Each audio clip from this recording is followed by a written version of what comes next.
Hey guys, DuchessDark here. Now, you all know that I do not normally do deep web stories. However, there are two reasons I'm doing one today.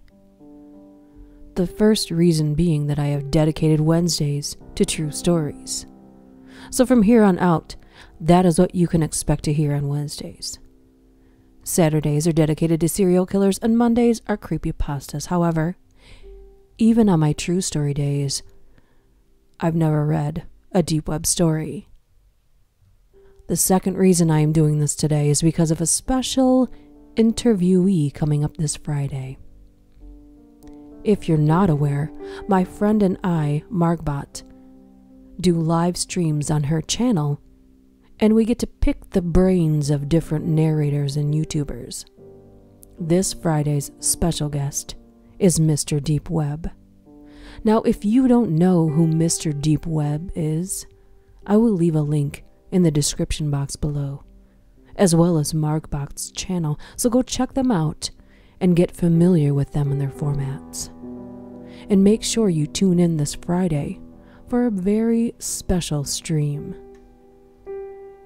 Today's story is a disturbing supposed real-life account of one woman's experience of being on the deep web.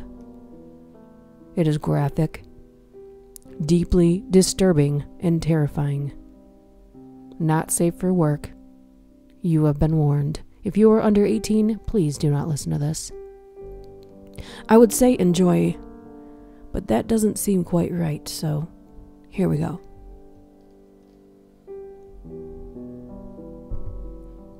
I'm 26, blonde hair, blue eyes, 5'6", so pretty typical really. This seems really pointless now, but I promise it's important information. It'll mean a lot later in this message. It's hard to decide where to start, so I will just run you through from the beginning, I suppose. 2 weeks ago, I was out for a run before work, and before the road got hectic with the heavy morning traffic. There's a fog. I remember this distinctly because it was so thick that I actually couldn't see 10 feet in front of me. Before I knew it, a dark red SUV started to become visible through the heavy clouds. I don't know what really happened. It was all so fast. 1 minute I was running my normal route. The next, I was grabbed and thrown into an SUV. I guess they used chloroform or something like that to knock me out, because when I came to, I was in a solid white room with absolutely nothing in it but me. I don't know what was worse, realizing that I had been kidnapped, or the maddening essence of the dead and empty room I was being kept in. For 2 days, I saw and heard no one, minus the terrified screams, pleas, and downright pitiful begging that escaped my mouth. Finally, they came, but it was no blessing. I was taken to another white room with actual stuff in it, stripped down to nothing and washed like a dog, cold water and all. There were 3 men and 1 woman in the room. The woman just sat back and observed, every now and again writing something down. The men heckled me, tossed me around between them. They touched me, but blessedly the woman spoke up before it went any further. She had a very thick German accent. I remember she said for them to wait until it was my turn, that they didn't want to spoil anything. I was taken to yet another solid white room, but this one wasn't empty. There was a chair in the center, screwed into the floor. an empty box about the size of a coffee pot box, and a metal swivel table covered with a white cloth. Here, I was plopped into the chair, my ankles and wrists tightly bound with heavy metal latches. I was terrified. I asked them what they were going to do with me, but no one spoke a word. As they went about their tasks, I felt like an object to them, not a human, just like them. Everyone left, and once again, I was alone. A whirring noise brought me out of the panic attack I was beginning to go into. I watched in horror as an extra-large television descended from above me and settled against the wall directly in front of me. A man dressed like an old butcher from the 50s and a woman dressed like an old-fashioned nurse came in and uncovered the metal table, revealing a plethora of small tools. A scalpel, several other types of medical surgical equipment, dental tools, and other things I really didn't recognize. I have never been so terrified in my entire life. My hell truly began when the screen lit up and a small group of people came up in their own chat bubbles. The butcher asked the nurse if everything was in order. She nodded and said in a German accent, "Yes, doctor, everyone has paid." He smiled and thanked the group of 6 on the screen. My body trembled beyond my control. "Very well then, let's begin," the butcher commented. The nurse walked over to the screen and turned up the volume. "What is your first request?" she asked the panel. The first person in line on screen said, "Bite her nipple hard, then peel it off nice and slow." This is where I began screaming. They began attempting to put a ball gag in my mouth, but the man on the screen said, "Let her scream." The nurse walked behind me, grabbing my breasts hard and sticking them out as far as she could. The butcher then leaned down and bit the right one. White-hot pain seared through my body. Just as the man wanted, I screamed. The nurse, which I heard the butcher call Olga, brought a long, thin pair of strangely shaped tongs and a scalpel. The butcher took the scalpel, leaving the nurse with the tongs. She grabbed my nipple and pulled it out as far as she could.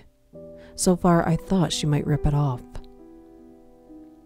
Then the butcher stepped forward and began to slice through the tender skin of my breast.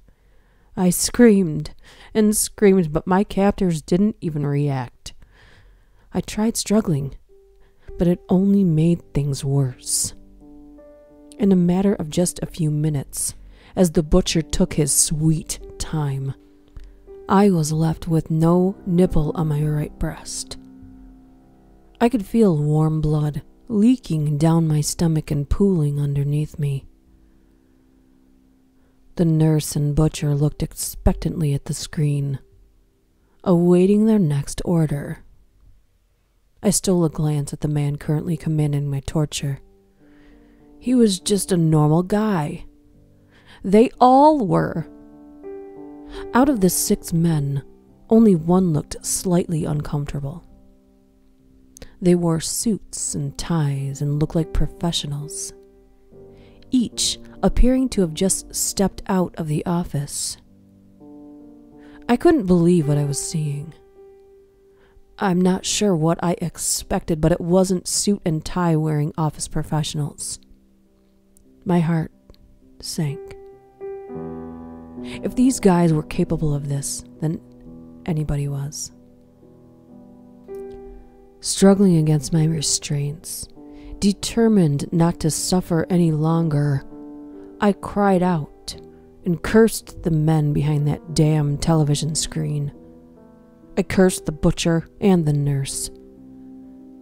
I continued my tirade until I heard one of the men say, "Undo her and beat her against the walls." I looked back up in shock. Was there no end to their cruelty?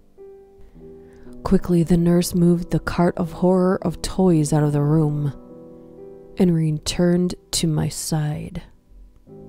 Together, they removed my shackles and I was free. I bolted for the door, but was yanked backward by my hair. Again, I screamed in pain, which seemed to please everyone but myself. Before I could even fall, the butcher swung me around, still holding by my hair, and slammed me into the wall opposite the door. I hit it hard enough to knock the wind out of my lungs. Again, before I was able to even think of what to do, I was slammed into another wall, and then another, and another, until the man with the request said it was enough for him. The butcher grabbed me by my upper arm and forced me in front of the screen. I have never felt so exposed, so vulnerable, so small in my whole life. I prayed that they were done. The nurse stepped forward and then said, "You have 7 more minutes of bedtime. What is your final wish for our little beauty here?" She gestured at me. There was silence for a moment as the men seemed to be deciding on what they wanted for the finale, but the request was nothing I had braced for. Rape her. I begged and pleaded that they would change their minds, to the butcher to please not, to the nurse as a woman to please stop this, but my words fell on deaf ears. And the butcher seemed determined to oblige, as I heard the sound of his leather apron hit the floor and a belt come undone. He still held me by my arm. I struggled with all my might to get away, but I was jarred when the hulk of a man turned and backhanded me right across my face. I nearly fell, and he used this to his advantage, throwing me the rest of the way to the ground, positioning me so that the men could see everything from a sideways view. "Make it rough," one of the men called. The butcher crawled over top of me and smiled. "With pleasure," he stated, wrapping one large, beefy hand around my throat and pushing down. By the time he was finished with me, my screams had diminished to pathetic-sounding sniffles and begging. I just wanted this torture over with. I wanted them to kill me. And this was the moment that he would. I was sure that would be the men's last request. I was shocked to hear them say to keep me alive for another time, and that they would likely be back. The man lifted me off the ground, licked my ear and whispered, "Looks like it's your lucky night, eh, sweetheart?" I was far too exhausted from the pain and the shame to fight back. I just let them take me, praying that they would end the torture. Unfortunately, I was immediately shoved back into the little white room, and left there until they decided that if I put this information on the internet, I would bring in more customers. I don't give a shit about their customers. This isn't a joke. It's people's lives, and they shouldn't be destroyed, tortured, or killed for the amusement of others. I already know I won't leave this place alive or intact. But maybe I can save someone else from this fate. Maybe you. Well, what do you think? Is it true? You know, I hear people debate the reality of events like this every day. And whether or not you believe this tale or not, human trafficking is a very real thing that is being done right in front of us on a daily basis. I would imagine for those of you that have witnessed something, you might have questioned yourself. Is this real? Is this wrong? Is that person that kid's parent? Maybe that couple just got into a fight. So if you see something you suspect is going on, don't look the other way. Do something. Study what they were wearing, what they looked like. What were they driving? What was the license plate? Which way did they go? Call the police. Because after all, if it is nothing, what is the worst thing you did? You tried to save someone from something you thought might be happening. No big deal. No harm, no foul. However, if you do see something and you do nothing, well, good luck living with yourself after that. I'm posting the number for you to call if you suspect something is happening like this. I hope to see you all Friday night for a live stream video of Mr. Deep Web himself. See you soon.